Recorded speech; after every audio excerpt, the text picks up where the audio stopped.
With Sherry is a bariatric podcast talking about weight loss surgery. I am not a licensed professional. Any views and or opinions expressed in the show are those of the speakers and do not reflect the bariatric community as a whole. Always reach out to a professional with any medical issues you are experiencing. Thanks so much for tuning in, and I hope you enjoy the show. Hello, everyone, and welcome to another episode of Unzipped with Sherry. As usual, I'm Sherry. This week, I'm really excited. We are going to be talking with Chandra, who had the gastric sleeve almost 2 years ago to the day. This month is going to be her 2-year surgiversary. I've had the pleasure of getting to know her a little bit. Her story is completely inspiring. I think you guys are going to fall in love with her just as much as I did. She went from obesity to beasting it and is now has some really exciting things coming up in her new in the new journey she's about to embark upon. So I hope that you guys watching ask questions, get involved, whatever you guys want to know. She's assured me she's an open book, so we're going to see how far we're going to take that. And so on that note, Chandra, I hope you're ready because we're about to get unzipped. We all have a story on how we got here, right? So for me, I used to be over 350 pounds until one day I made the single decision that I wanted change. Weight loss surgery has saved my life, and now I am here for you. I want to hear your story.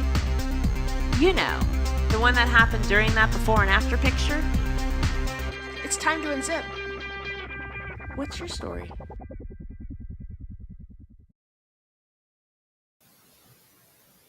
Hello, beautiful. Hello. How are you today? I'm doing great. Good. First and foremost, I just want to say thank you so much for joining the show today. I've gotten to know you over the last couple of months, and watching your story is so inspiring that even someone like me who's like much further out, I'm like watching you beasting shit right now. And I'm like, I need to know more. I need to peel back the onion on this one and get to know you on a more personal level and see like how you got to this place that you're in. So first of all, thank you so much for being on the show today. Well, thank you for asking me. Absolutely. So as I like to do with everyone, we all have reasons for why we became obese or got to the point where we needed surgery. So I'm not going to let you not be in the hot seat for that. So I thought maybe you can delve in a little bit into your personal origin story and how we got here. Yeah. So I was overweight almost my entire life. It's interesting because if you look at my elementary school photos, kindergarten, I'm like a normal size child, first grade normal, second grade normal, and then I literally double in weight from second to third grade. And so my elementary photos, it's crazy. They almost don't look like the same child. So, and then I was just overweight from third grade on. Do you think, was it something that happened that kind of caused it, or was it just kind of like eating habits in the home that kind of like exasperated it, or what? It was both. So my mother deals with some mental health issues, and it was a very abusive home growing up. And the mental health issues really kind of started when I was around 5, and I think it just caught up with me around third grade. So it was partly they had poor eating habits as well. They were overweight.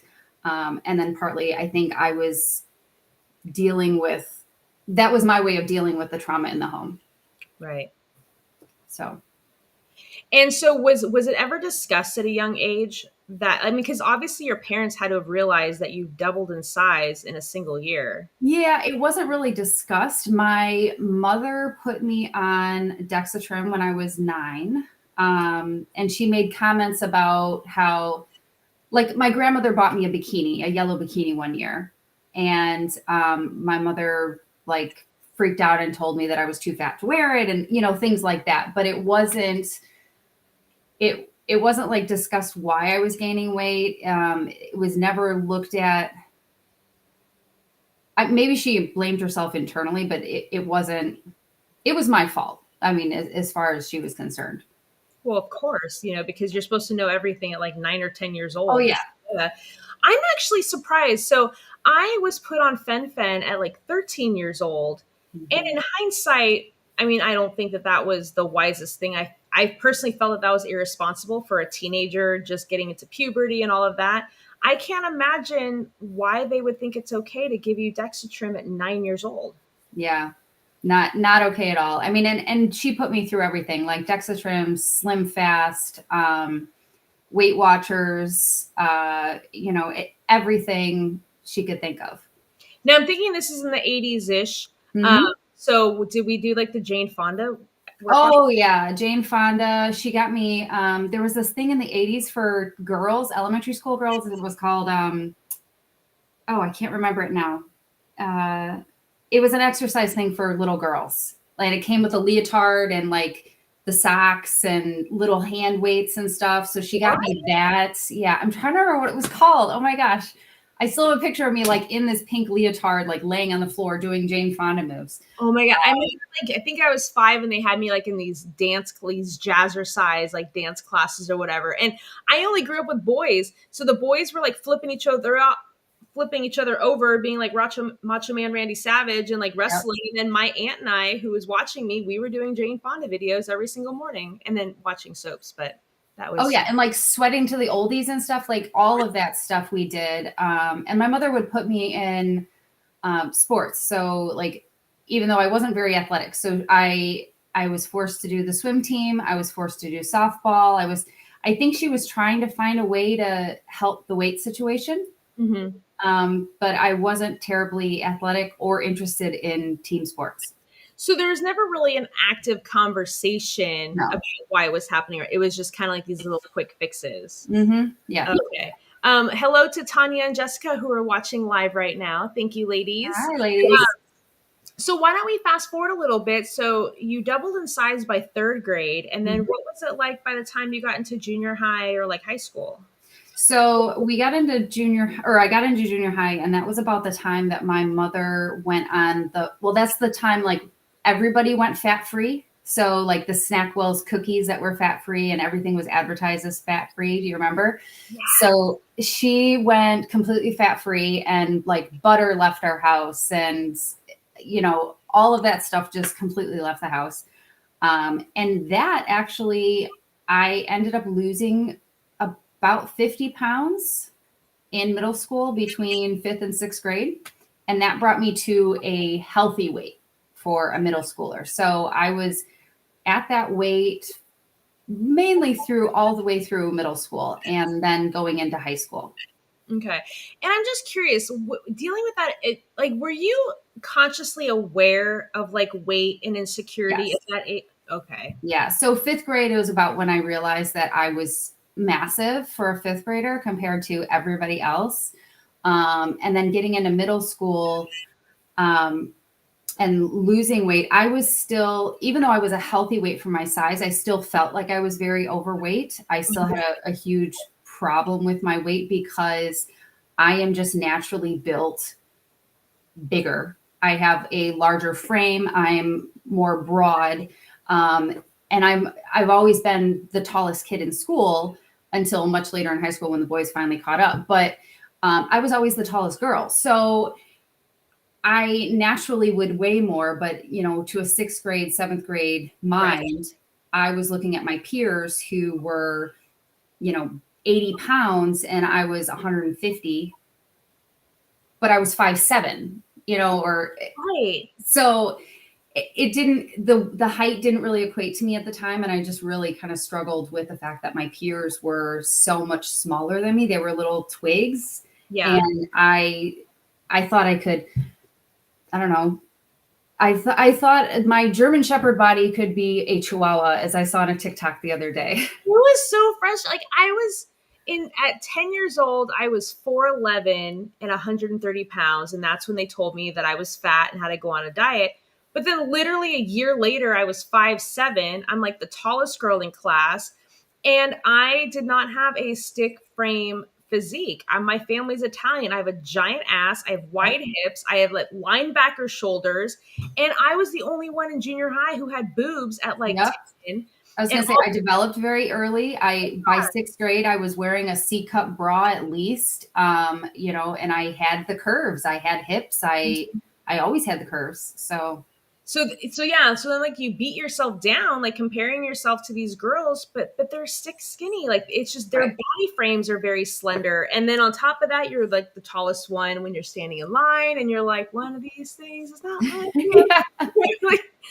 um okay, so as far as like friends and stuff and like the social aspect, like were you more secluded and introverted because of this, or were you still like embracing who you were and like more outgoing? I would say so. I'm naturally an introvert. But at that time period of my life, I was putting on a mask for everybody and forcing myself into this extroverted, not class clown role, but I would say bossy role. I played with a lot of the boys because they were closer to my size. And I did play things like, flag football and touch football with the boys. I enjoyed doing that. But I didn't seclude myself too much, but I wasn't super outgoing. I was in between somewhere. I think that's fair. I always got along better with the boys because I was Mhm. very active in the boys' sports. I didn't want to do softball or the swim team. I wanted to play tackle football and Yep. basketball and baseball. Um, but then it was tough in high school because you are cramping their style when they're trying to like hit on the girls, like in school or whatever. And like, then you don't really exist. But Right. so after high school, like, how did we get to the point where 2 years ago we were thinking of having surgery? Like, what was kind of like the transition like as you were getting older? Well, so I struggled with some anorexia and bulimia in high school, bad boyfriends, and trying to get down to that stick figure frame that all the other girls were at. And then after high school, I struggled with my weight in college. I left for college. I had free access to food constantly, and I just kind of put on I think I put on 50 pounds the first year of college. And that put me overweight at that point. And then I ended up getting pregnant and getting married. And I gained a lot of weight with my pregnancy, probably another 50 or 60 pounds. Okay. And I never lost it. It just kept climbing from there. And I kept telling myself I was going to. And I would lose like 50 pounds and gain it back. And I'd lose 75 pounds and I'd gain it back. And it just kept climbing. So coming into 2017, I ended up, my longtime boss made me go to a boot camp class. And at the time, I was 350 pounds. And I really didn't want to go. And I knew I was going to embarrass myself. And I did. And I couldn't do anything. I couldn't lunge. I couldn't squat. I couldn't run. I literally, I had to modify every single thing. And I left that class in a lot of pain and completely mortified. Mm-hmm. And something, I can't really explain it. Something broke in me at that point. It was my moment of desperation. I just remember laying on my couch and thinking, I can't go on like this. Like, and having to face the reality that my weight was out of control. I could not, the fact that I couldn't do a lunge or squat, or how difficult it was for me to get off the ground from any exercises on the ground, it broke me. I had been in denial for so long.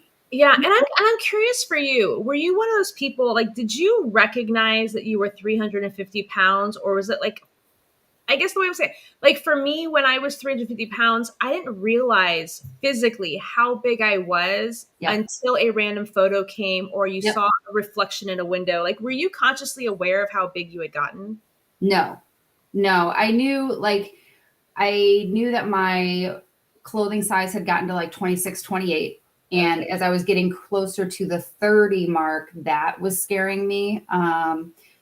And I knew that I was big, but I told myself I carried it well. Right. Like you But can't. I'm big, but I'm not that big. Yeah, no. So I was in full denial.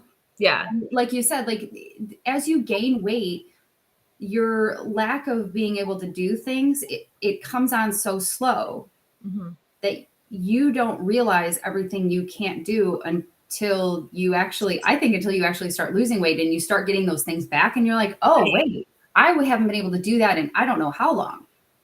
Yeah, because there was something about, because you have like this very strong spirit, like you're very determined. If you set your mind to something, you're going to do it. And I always had the same thing. And I didn't realize how restricted I was, because in my head, Oh, I yeah. could easily have done those things. If we were playing football, I could have easily tackled you down or jumped really high. And then like you go to do it and you're like, huh, oh. Right. Like, I was blown away by how limited I was. And that's what used to frustrate me, is because my brain told me I can do this, but my body physically would not allow it. Right. And that's what I used to get frustrated by. So you did this boot camp. Yep. You felt humiliated. Yep. And I reached out to my boss and I said, can I come back? I want to do it every week. And he said, sure. So I started going every week. And about 2 weeks in, I realized, okay, just going to one boot camp class a week and not changing anything about my life was not going to cut it. Right. And that's about the time that I reached out to, who was not a friend at the time, but turns into my best friend. But I reached out to someone I knew through school on Facebook, and she had been successful in losing weight. So I reached out to her and I was like, what are you doing? How are you doing it? And basically at that point I started looking at my nutrition and went on I don't want to say keto, but on a low carb diet. Essentially it changed my eating so that I cut out a lot of my carbs and focused on my protein. And I did that for 3.5 years. And during that time, the first 2 years, I lost 100 pounds. And the next 1.5 years, I gained and lost the same 10 pounds over and over again. That's about when COVID hit. And at that point, I was regularly exercising at least 5 days a week. I was going to a strength training gym and strength training, and really building strength and muscle. But I could not get the scale to move anymore. And I was still 250 pounds. So it was at that point of going back and forth with that 10 pounds that I said, I am not going backwards. I've gained too much mobility and life by losing the 100. And I had lost 100 before and gained it all back. And I was not going to do that again. I just absolutely refused. And so that was the point that I said, all right, I'm done. I'm going to get bariatric surgery. And I wonder if like it was the same for you, that I think it was so many years of yo-yos and all of these fad diets and medications that I think your body just like, I don't even know what the fuck to do with you anymore. And so it just kind of, and there's nothing more frustrating than having the mindset is already there and you're putting in the work and you're giving it everything you have and it's not working. It's so hard to not fall back into old patterns. Because what's the point? If I might as well just eat what I want if it's not going to come off anyway. And I can also see you being one of those people too, that even at 350 pounds, if they wanted you to do 100 squats, I can see you doing 100 squats. And you might not be able to walk for 3 or 4 days afterwards. Right. Yeah. I was so stubborn that I had to prove a point, and to the point where I would often hurt myself because I wanted to not feel embarrassed or whatever. And so I don't know, there was something about you that kind of gives me the same vibe that if you say you're going to do something, like you're going to do it to prove a point. Oh yeah.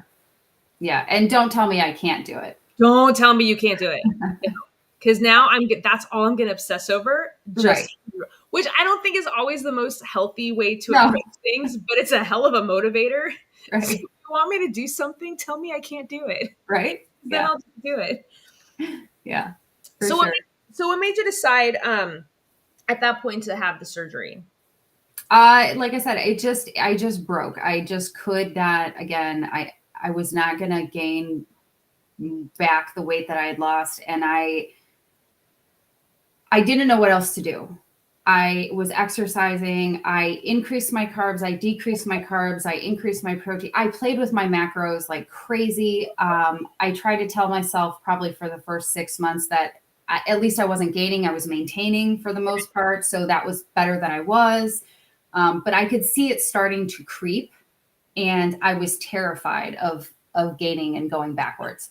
So that was like, all right, I'm done. And then at that point, my insurance wouldn't cover it because I was under the requirements to have it done. That's what I'm gonna ask. You're around 250 at the time. You're 5'7". I don't know what that makes your BMI, but I was curious if they would approve that or I not. was at, I think, a 38 or 39 BMI at the time, and Okay. they would not cover it without any comorbidities. And I did not have, I've never had high blood pressure. I've never had diabetes. I've never had like any of those things. So without those, they wouldn't cover it at my weight. And I considered for about 5 seconds gaining enough weight to be covered, but then I would have to go through their whole weight loss program. And then if I dipped back under, and I'm like, that's dumb. I'm not going to put on weight just to have the insurance covered. So that's when my friend had suggested I go to Mexico. And so I went to Tijuana and I had gastric sleeve. And then, so I know that like back then there was a lot of negative things about going down to Mexico or any other country to do surgery. And it wasn't until last year I ended up doing a deep dive on like the history of gastric sleeve and bypass.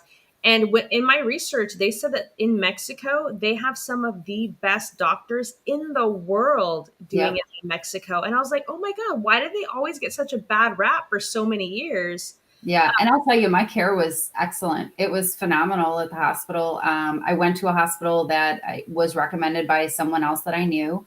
And, she had the same surgery at the same hospital with the same doctor. And it was phenomenal. I have no complaints whatsoever.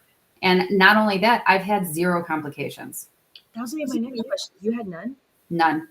I progressed through the eating stages just fine. Never really there's only been a couple things that have made me sick. And then otherwise, like no ulcers, no heartburn, no nothing. Wait, you don't have heartburn at all? No, I mean, I had my gallbladder removed probably 10 years before my sleeve. Okay. And I don't know if that makes a difference. But I had massive heartburn prior to my gallbladder removal. But when I had that done, it took away my heartburn. And I really haven't struggled with it since, even with the sleeve. I was a little nervous about getting the sleeve because of it, but I don't have the issue. I probably need my gallbladder to come out, I'm thinking. Because that's probably, I've been very blessed. I can count on less than 2 hands in 8.5, almost 9 years that anything has made me sick. But I was also very, very militant about the regimen. Like I would not rush anything. I didn't either. I'm a total rule follower. So when they said you're on this for a week and then you're on, I'm like, got it. I would count down the minutes until. Oh, yeah, me too. Like I was like, okay, 3 days and 27 minutes. I can have like a yogurt or whatever. Yeah. But I was and I think, especially in somebody like you too, like you spent so much time doing everything, quote unquote, the right way. Yep. Giving it everything you had. I was like, for me, it wasn't a matter of the determination or the structure. Because the structure I could follow. It was, is this actually going to work or not? So I think that was one of the keys to my personal success is I didn't care about alcohol. I didn't care about rushing to the next food phase. I was like, all I cared about is, can I just get under 287 pounds? Like that was the one stigma that no matter what I did, I would get to 287 and nothing would happen. So I'm like, if I could just get to 286, I'll consider this a success at this point. Well, it's funny you brought up the alcohol. So I've never been much of a drinker. I very, very rarely drink. So I was like, I don't really care about that part. But I consulted a bariatric surgeon in 2015. So 2 years before I even started trying to lose weight on my own.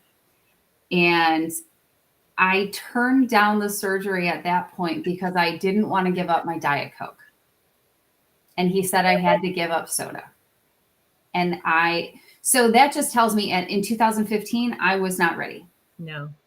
If I couldn't give up, which I rarely drink any diet soda now, I cut that out when I kind of changed my eating habits. Right. So it was just, I think it's kind of hilarious that I didn't have the surgery way back when. Because of Diet Coke. Because of Diet Coke. But you know what, though? I think that's important to bring up because one of the most common questions I started getting, like 2-3 years post-op when people started coming to me is, when can I drink soda again? When can I drink alcohol again? And I'm not shaming you in any way, shape, or form, but I tell them you might not 100% be ready, because if that is the thing that you're fixated on, Mm-hmm.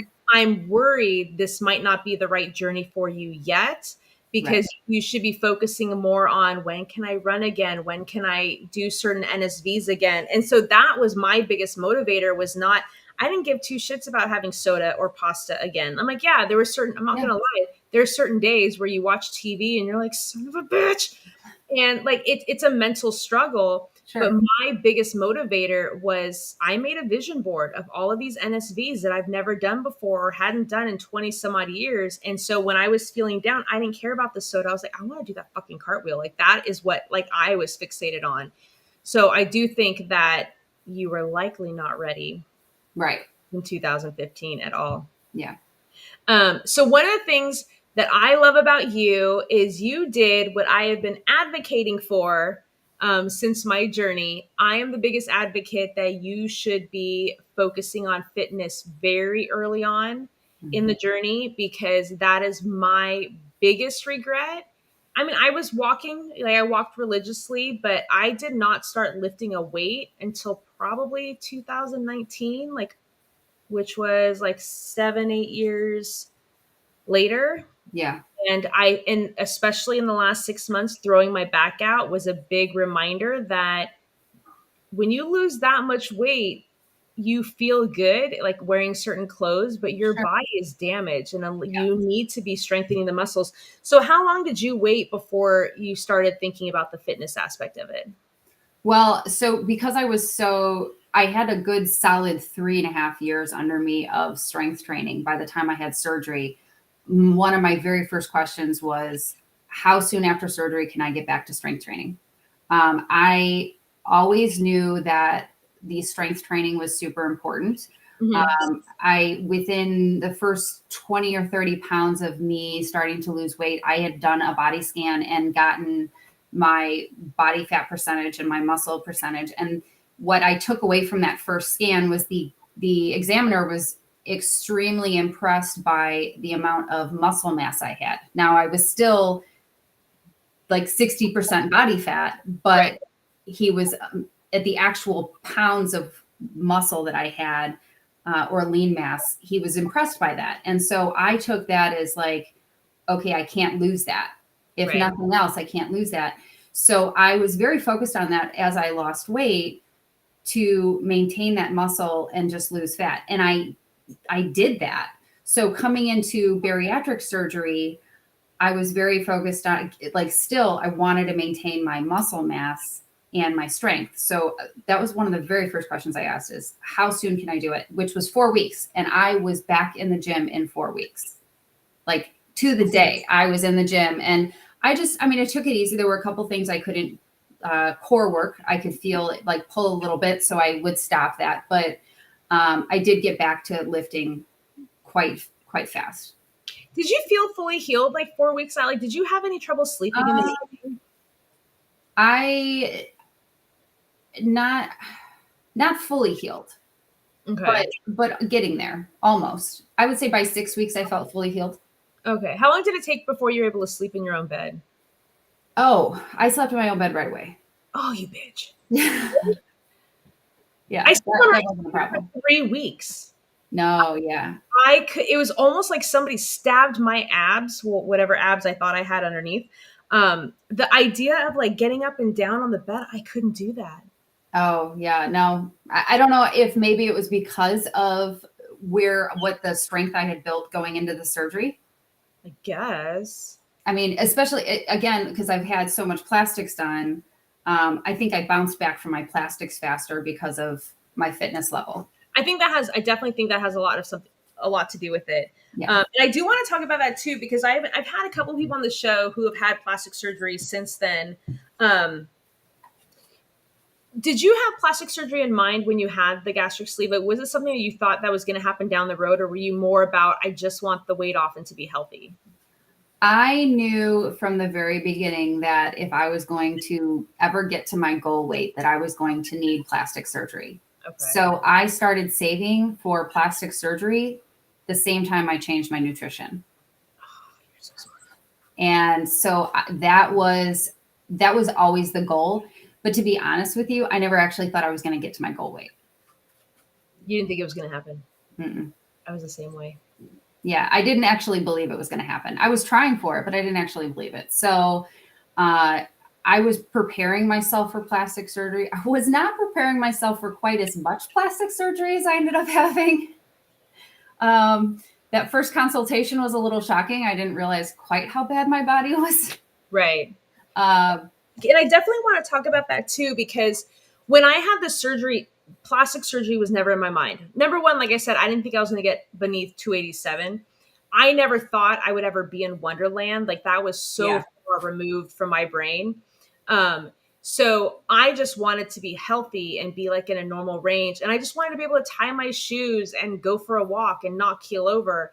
And I'm curious to know your thoughts when it comes to like a body dysmorphia. Because again, when you were 350 pounds, you didn't necessarily see yourself as 350 pounds until like you see a picture or whatever. But did you struggle with like the body image, like as the weight was coming off? oh, definitely. Yeah. And especially when I went for my plastics consultation, at that point, I think I was about 185 for my first plastics consultation.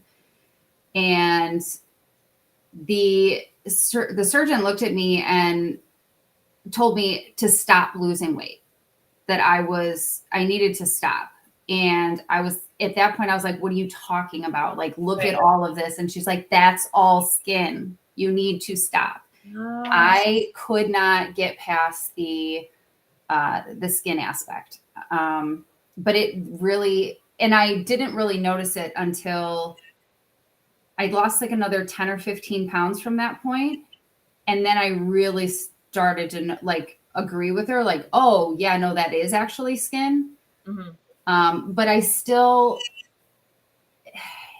it was weird. Like, you look in the mirror and I would still see maybe not 350, but I would see 250. Yeah. And then I would put on size 6 clothing and I'm like, okay, Doesn't that register. doesn't compute. I don't understand. So yeah, I did struggle with that.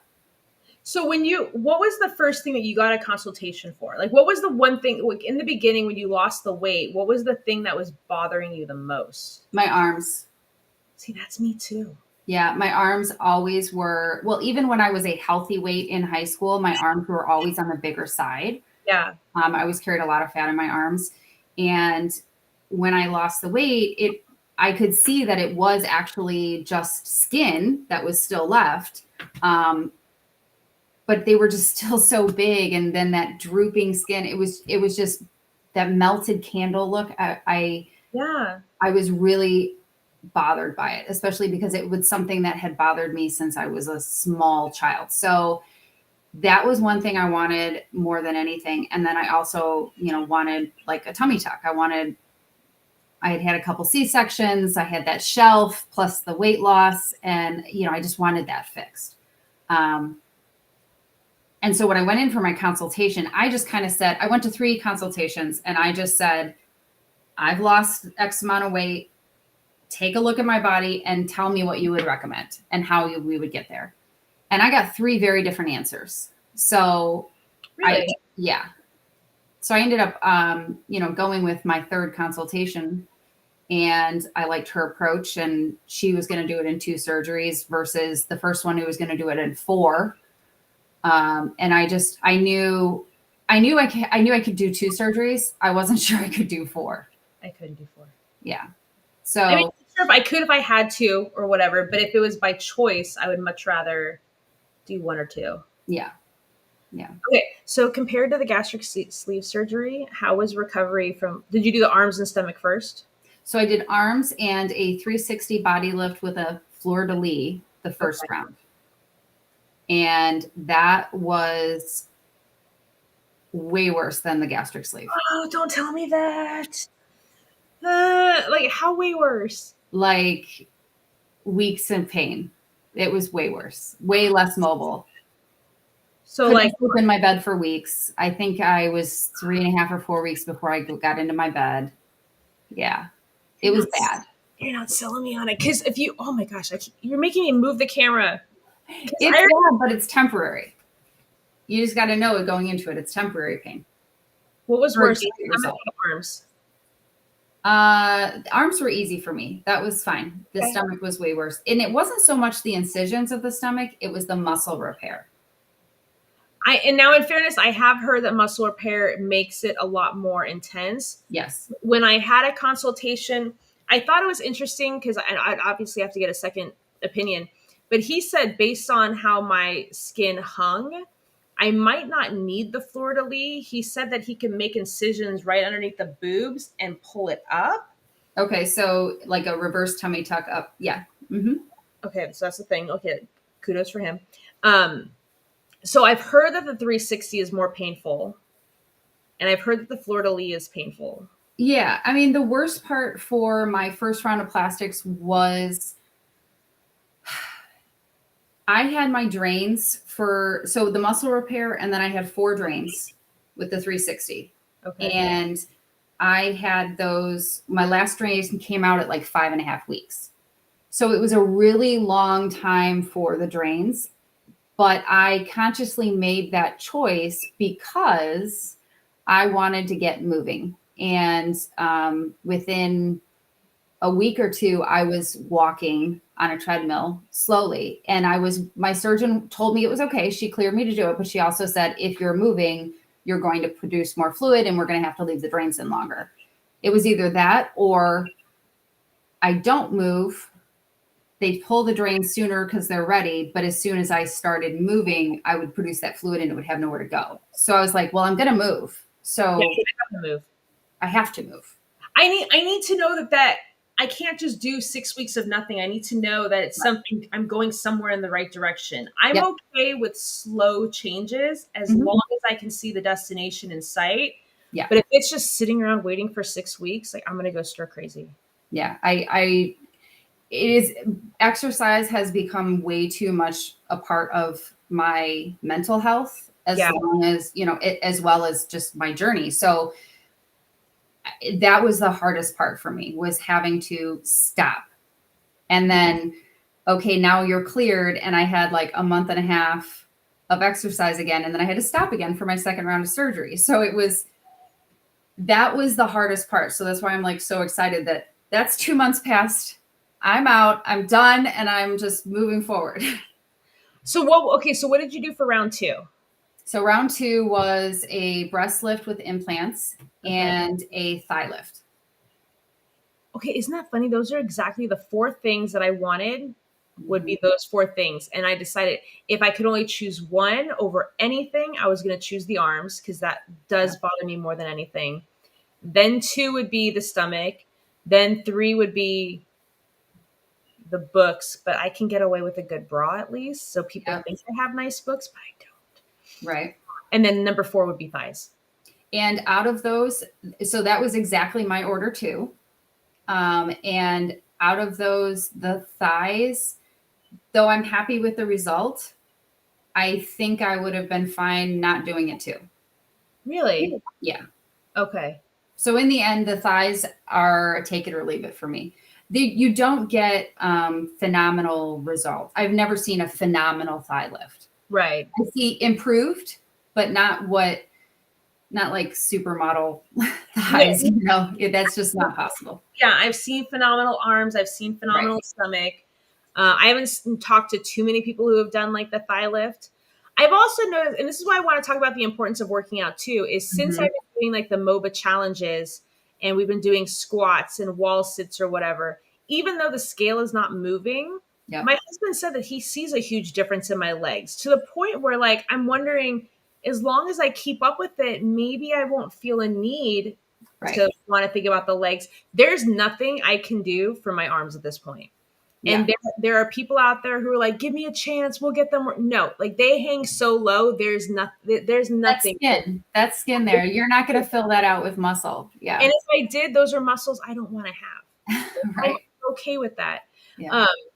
So one thing that I wanted to talk to you about is one of the biggest things that people have issues with or fears when it comes to lifting weight is one, the biggest misconception is I don't want to get bulky. Okay. Yep. Yes.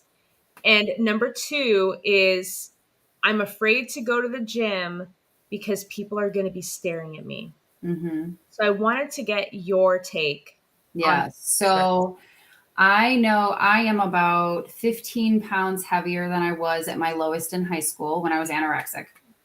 But I can tell you I have way more muscle.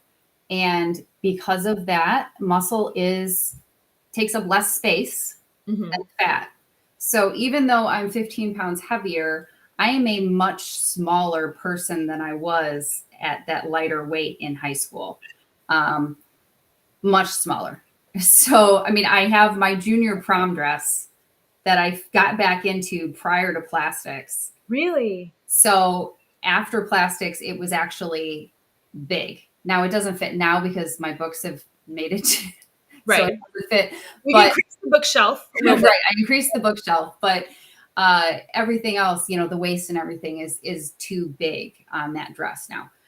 So I know I'm physically smaller, and that's because I have more muscle mass. It takes up less space. It's made me leaner. And as far as, oh, Yeah. I'm sorry. No, I was gonna say, I think that's what people just have a hard time fathoming Yeah, is the idea of like the scale's not moving. Like I have like 30 pounds to lose or whatever, but you're not realizing that, like you said, a pound of muscle is so much small in how much space it takes hmm, than fat. And one of the things that I had, and you can tell people until they're blue in the face to stop obsessing over the scale. yep, When I had surgery, I got down to 173. And now I stayed consistent for a long time. And then when I had 50 pounds of regain and I started going to the gym and started lifting weights, I got down to 185 or 186, which was like 13 pounds heavier, but I was fitting into the same clothes. And hmm, they were looking, I actually thought that I looked smaller than I did. And I couldn't wrap my head around, I'm like, no, I still have 15 pounds to lose to get right, back to where I was. And I think there's a common misconception of how powerful it is to build muscle, yeah, not for sure. bulky muscle, but to build muscle. Yeah, I mean, and if you stay the same weight and you exchange that fat for actual muscle, it doesn't take up as much space. And perfect example, I bounce between 160 and 165. That's like my maintenance zone right now. At 165, I am considered overweight in the BMI category, Isn't that crazy? which is asinine. I am a size 4. I'm healthy, I'm active. Like there's no reason for me to be overweight, but that's what the BMI says because the scale's a little bit heavier, but I have more muscle. Right. You know, of that 165 pounds, I'm carrying 139 pounds of lean mass. Like that's, to me, I find that incredible. So Yeah. I just, it's so important, and not only for the lean muscle mass, but for your bones. As we get older, especially women, we lose that, you know, bone density, and that is so important. And strength training will help increase that naturally. Yeah, I love that. So when people are watching this right now and they're obsessing over the scale, Yeah. what's something that you can tell them to kind of help ease their mind?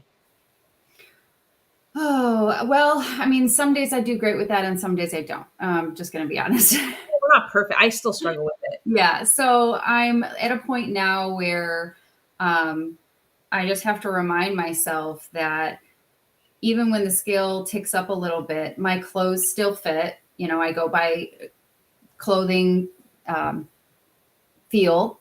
Mhm. And then also I look at what I'm doing. So I've given myself the grace that if I go on vacation and eat a little bit more, or I have a drink or two and I come back and I've gained a couple pounds, it's no big deal. Like Right. it's okay. And just get back on your normal program. And it always comes off. It might take a week or two, but that's okay. This is the long haul. We're not in this for quick fixes anymore. This Right. is for life, and that is going to mean up and down on the scale. You just got to be careful that it doesn't slowly creep over a long period of time. Right. And I think people don't understand there's so many variables that go into it if you go Oh, on sure. vacation. If you people are like, well, I walked like 13,000 steps. Why did I gain weight? Well, were you on your feet the entire day? Because you could have been retaining water. You could Yep. have had too much sodium. It could be like a hormonal thing. Like there's so many other factors, but we're so obsessed over like the freaking number, Yep. which is why I encourage people take measurements, take Yes. pictures. Measurements. Big on measurements. Yep. I'm huge on which okay, I shouldn't say that because I haven't taken measurements in like 6 months. But I will say that one thing that I've personally struggled with for the last few months now is I've been stuck at the same 3 pounds.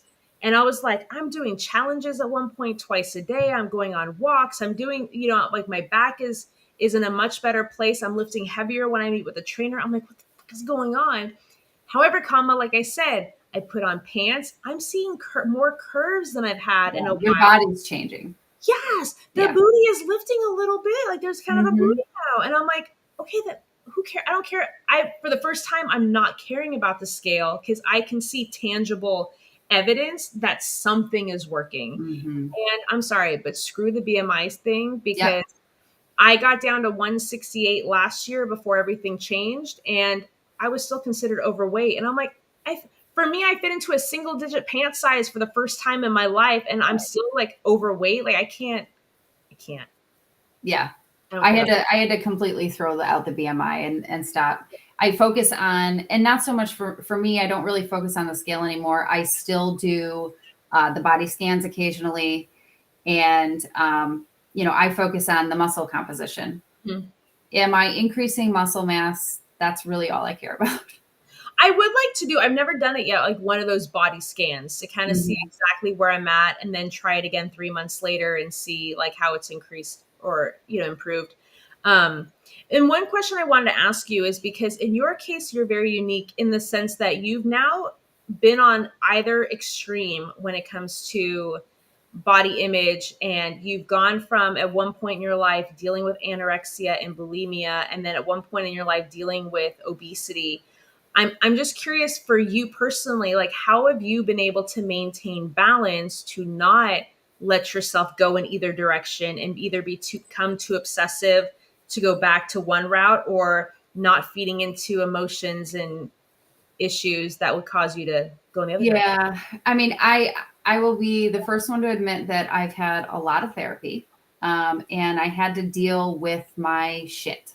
So, like, first and foremost, I had to deal with what was causing me to overeat or not eat.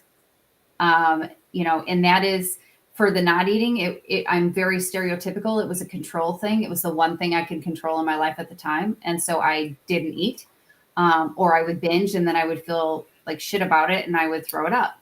Um, as far as overeating, like physically, I can't, but I've become very regimented in when I eat. I only eat at certain times to avoid grazing. Because we all know we can eat and then 20 minutes later we can eat again. So I'm very regimented that way. I just always I'm trying to find a balance, and I think I'm starting to achieve that. As far as if I find myself not eating because Mhm. I'm stressed, I will stop what I'm doing and eat. Like and because I'm so focused on that protein and building muscle, I know that if I don't hit my protein goals, I'm not going to build muscle. And that's such a driving force for me right now, that keeps me eating. But I also am allowing myself a few more carbs these days, or, just not being as, um, I don't track necessarily every single bite that goes into my mouth nowadays. I've found that balance, so I'm not like making myself crazy. And I think you found your rhythm, like you Yeah. found what works best for you. I'm curious. So you're about to hit 2 years in a couple weeks. Mhm. Like, okay, question one: does it feel like it's been 2 years? Oh, sorry. The dog's barking. Does it feel like it's been 2 years? In some ways, it's kind of like when you've been married for a while. It feels Mhm. like yesterday, and it also feels like an eternity. I Um, feel like that too. So yeah, it feels like it's been 2 years. Um, I still am feeling a little, I have moments of, I can't believe this is my new life and my new body, but it's becoming less and less of an important thing to me, if that makes sense. Like, I feel like I'm less defined by my bariatric surgery and I'm more defined by other things. Yeah. I do feel like that's why it's been kind of surreal for me in the last 6, 7 months being a part of TikTok and the bariatric community, because on some level, I feel like I'm so far removed from the Sure. bariatric element of it. Like I'm just Sherry. Like I still have ups and downs or whatever, but I Yeah. don't, I'm not into like the things that people are struggling with now. Like I've been removed from that. So I like being able to help people and be like, look, on the other side, like it's really cool over here. Like just have faith or whatever, but I don't see myself as a bariatric person anymore. Yeah, I'm starting to see myself less and less. Yeah. Like I just hired a powerlifting coach and going through the like questionnaire he had, just going over literally my history and stuff. I almost didn't tell him that I was a bariatric patient, but we kind of got into nutrition and I had to, it wasn't like I didn't want to tell him, but I just don't feel it's really that much of a hindrance Right.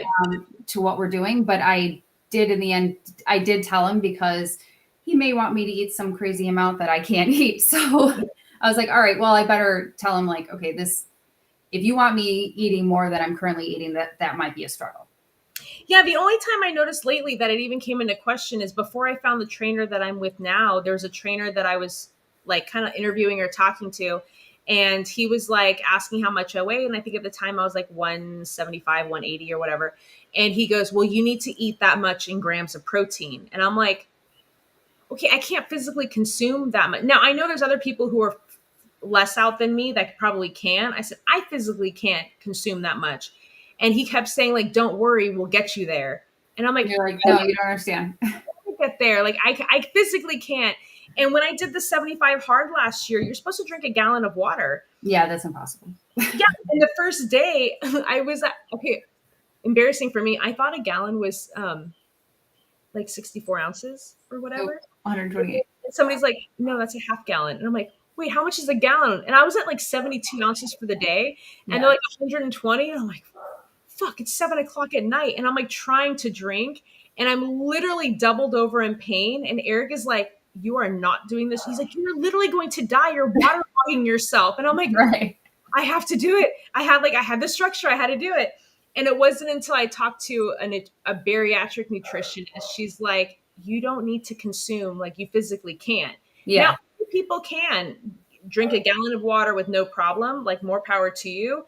And I'm like, and so that was the first time in years that I thought like thought of myself as bariatric. I'm like, only because I couldn't consume water like Sure.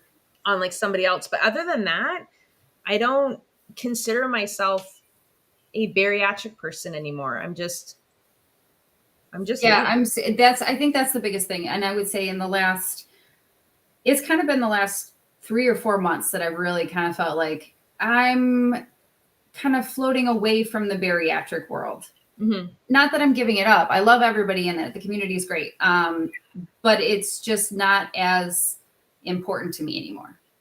I get that. Yeah. And so what made you decide to like want to do powerlifting? I felt like my strength training has kind of gotten to, I was doing like functional strength training mainly with kettlebells. And I kind of felt like I got to a point where I needed more. I needed higher goals. And I didn't really have anything driving me to do better. And for me, I'm like, well, once you hit the bar, you just raise the bar, right? Like that's just kind of how I'm built. So, I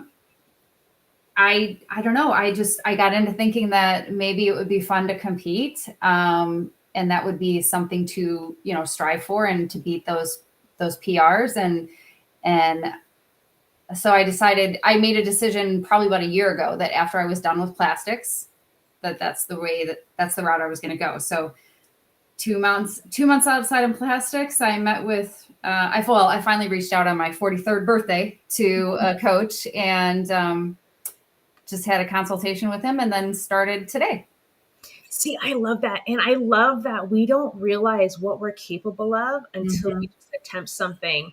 And Eric has lost like 150 pounds without surgery, like going to the gym. And when we started doing MOBA last year, we were doing local gyms, and there was a powerlifting gym that he happened to join just to, he liked the small, intimate gyms, not the big name. Yeah, same.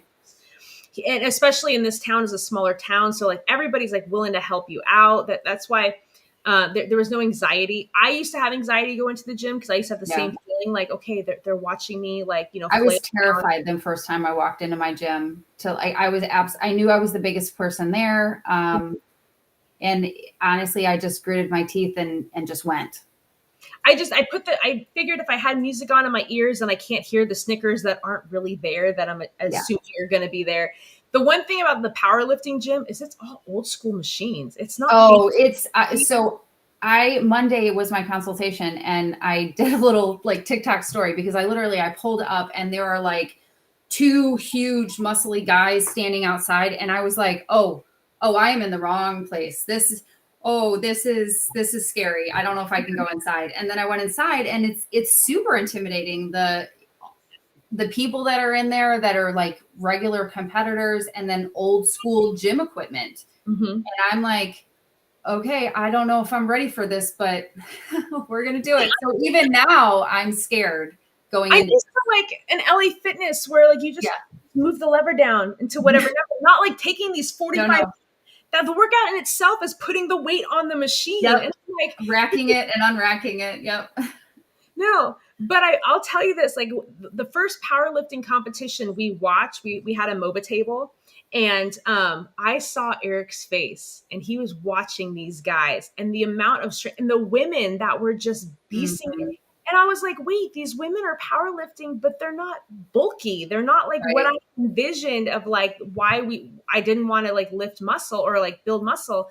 And just the athleticism and like watching them do like lift something that they've never been able to do before. And Eric had made the decision. He wanted to give it a try and see how far he got. And that first competition, he caught that bug. And then like it became like his new like obsession and like and then I was learning what a PR was and like what this machine was and what this workout. I did my first Bulgarian split squat. Okay. Not a fan. Yeah. So I have an idea, and I don't know if you'd be interested because I'm going to assume that you're going to come back on the show again.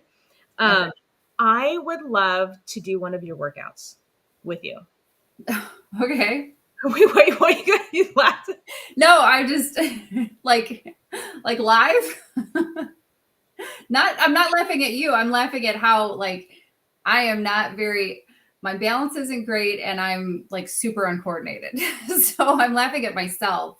Okay, so I won't put you on the spot though, but I think it would be interesting to show people, depending on like what place you are in your journey, like there's always going to be variations. It's one thing that we're learning with the MOBA challenges is variations you can do. You're not supposed to go big or go home. That's right. I'm going to want to go big or go home because that's I have that problem too. My head is.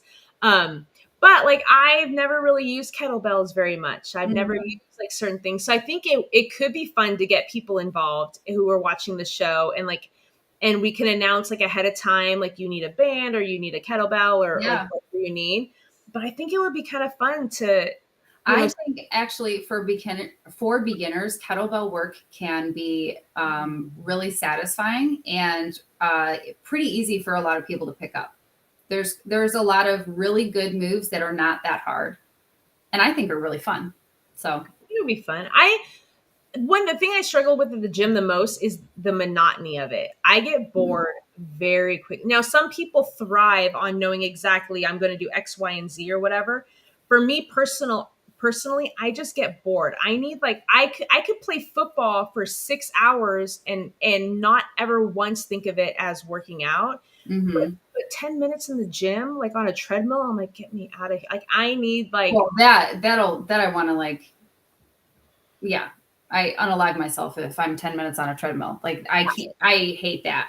No. There's something about lifting that I don't find boring at all. Okay, have you ever tried smelling salts, which is completely off topic? No. The power lifters use that right before like a lift. It kind of like gives you like this kind of like boost of like adrenaline. Really? Oh yeah, you should look into it. Well, I'm sure since I just started my journey, I'm sure my coach will bring it up at some point. I'm sure they will, because I remember even in Daytona, I think, or no, I think somebody had them somewhere recently. Maybe it wasn't Daytona. But yeah, like I've seen a lot of the power lifters doing it, like when they do their actual meets, and like right before like their next up, they just give like this smelling salt a sniff Wow. or whatever, and it just kind of like opens everything up, and it just and makes you like ready to hammer up some drywall or whatever it is, and then like you get pump. So Eric is like obsessed with it. So I'll have to see like the kind that he uses. But I can't believe that like we're oh my god. I know, I can't believe it's been an hour. Okay. So one of the last things I want to leave off with is, if somebody's watching this now and is either on the fence or is just starting their journey, or maybe they're having a rough time, whatever position they're in, what is some advice that you can give to somebody to get to the other side of it? And they've already had surgery? Could be anybody watching this who's like maybe thinking about surgery or just started their journey. Like, what's some advice that you can give to help them carry themselves, moving forward? Try to be patient. That I know. And I am not a patient person, but honestly, you need to have some patience. This is not going to happen overnight. My journey took 5 years. 5 years to get from 350 to goal weight, with surgery thrown in there in the middle. So it really takes patience, and just accept the little wins as they come. And if you're stalled, have faith that just keep going, tweak a little bit of something, increase your protein a little bit, increase your exercise a little bit. And that will usually help, get you moving forward so you can continue to have patience. Yes, I love that. And my biggest advice to people is work on strength training early on. Yes. Not wait 6 or 7 years like I did, because then you're going to have this. Look at, there's a muscle here. Yeah. Muscle. If you started overweight, chances are you have a lot of muscle already from just carrying that weight. You want to hold on to that. It is easier to hold on to muscle than it is to build muscle. Yes. And I think had I built muscle over the years, I would have not thrown my back out on a stripper pole the way that I did. Because I'm still now suffering the aftermath. Perhaps. I don't know. Maybe I would have still. I don't know. I was hanging upside down for a while. I don't know. But so first, again, thank you so much for being on the show today. It really means the world to me, because you've been just such a delight, and you're going to come back. I'm just going to assume. Sure. Good answer. I appreciate it. Anytime. If anybody ever wants to be on the show and be a guest and tell us your story, like everything that happens between that before and after picture, you can email us at info@sherryarcuria.com. You can go on the website and send me a question. If you have questions for Chandra later on down the road when we have her back, if there's anything that you want to know more on, because we're just going to have her back, it's guaranteed. Just let us know. And then if people want to follow you on TikTok or something like that, what's your handle? It's Chan_Tiger7Lady. There you go. And I'll put it in the comments after the show is done.